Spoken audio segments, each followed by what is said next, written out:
जी साहब जी, आपके घर से कॉल आई है। जी अम्मी जी बोलो।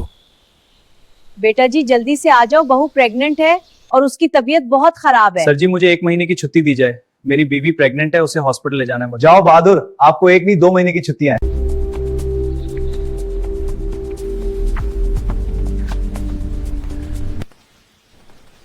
बॉर्डर पे जंग शुरू हो गई है, अपनी ड्यूटी पे जल्दी से पहुंचो।